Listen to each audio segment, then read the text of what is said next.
Hey, quick question. What is the single greatest impossible structure in human history? The Great Pyramid of Giza, obviously. Everyone knows that. Right, but what if I told you that everything we learned in school about how it was built is mathematically impossible? Impossible? You mean the slaves and ropes theory? Come on, that's in every history book. Let's do the grade 1 math. The Great Pyramid contains roughly 2.3 million stone blocks. Historians claim it was finished in 20 years. If they worked 24/7 non-stop, that means they had to cut, transport, lift, and perfectly place a massive stone block every 2.5 minutes. Wait, 2 minutes? It takes longer for me to cook instant noodles. Exactly. And each stone weighs 2.5 tons. That's a large SUV. Imagine moving an SUV every 2 minutes for 20 years straight. No way. So today, we are going to dig up the truth the textbooks are too scared to print. Okay, but wait, I've seen movies about this. Don't they just use those massive dirt ramps, like a giant slide, to drag the stones up? Yes, the linear ramp theory. It looks great in movies, but physics hates it.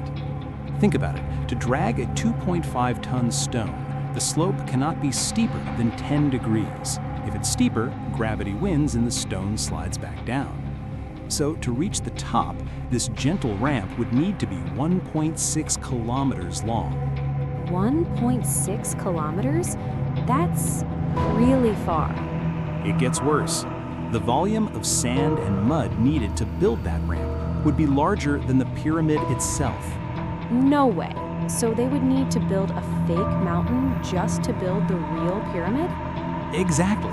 And where did all that dirt go? There is zero evidence of it. It just vanished. Okay, forget the ramp. What about the tools? They definitely had chisels and hammers, right? They did, but here is the major problem. They were living in the Bronze Age. Their best tools were made of copper. On the Mohs scale of hardness, copper is a 3, granite is a 7.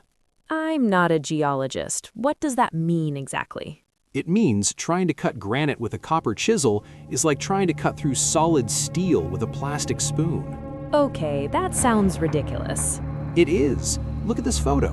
The copper tool just bends and deforms. Yet we see perfect laser-like cuts on these ancient stones. How? Maybe they had power tools or lasers. In 2500 BC? Unless they had a time machine, something is clearly missing from our history books. Okay, I give up. No ramps, no copper tools. Unless aliens used an anti-gravity beam, I don't see how this is possible. It has to be aliens, right? Aliens is the lazy answer. The ancient Egyptians were actually brilliant engineers. They used the most powerful force in the desert. The most powerful force in the desert? Sand? No, it is water. Before I show you how it works, if you guessed water just now, type genius in the comments, because you literally have the same IQ as the master architect from 4,500 years ago. Wait, water? But how does water lift a 2.5-ton rock? Simple physics, buoyancy. Imagine attaching inflated animal skins to the stone, like a life jacket. Then you fill a shaft with water. The stone doesn't need to be dragged up, it simply floats up. The pyramid wasn't a tomb, it was a massive hydraulic machine. Wow, a hydraulic machine. That actually makes sense. But where did they get the water? The Nile River. They built channels right up to the pyramid base. They didn't fight nature, they used nature. But here is the chilling part. The water theory explains how they built it. It doesn't explain what it is. What do you mean?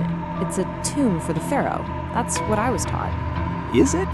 In 2017, the Scan Pyramids project used cosmic ray muons to scan the structure, like an X-ray.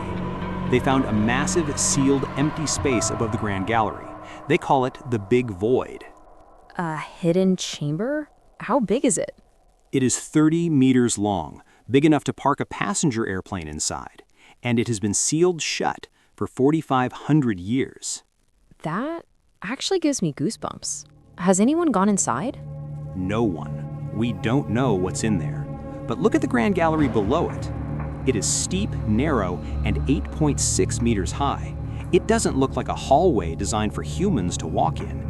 It looks like a housing for a giant mechanism. It looks like the inside of an engine. So we're basically looking at a giant machine left by a lost civilization?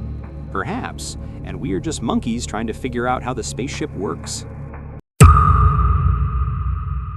So, we are left with a question. Is history a straight line of progress, or is it a cycle of remembering and forgetting? It makes you feel small. Maybe we aren't the first advanced civilization on this planet. Exactly. The pyramids are still standing, mocking our arrogance, guarding their secrets in silence. Now, I want to hear your verdict. Based on everything you saw today, how was the Great Pyramid built? If you believe in the history books, ropes, slaves, and 20 years of brute force, leave a brick emoji in the comments. But if you believe there is a lost technology involved, whether it's water, sound, or something we don't understand yet, leave a lightning emoji. I'm definitely Team Lightning. I don't buy the ramp story anymore. Let's see who wins. Thanks for watching, and as always, stay curious. See you next time. Bye.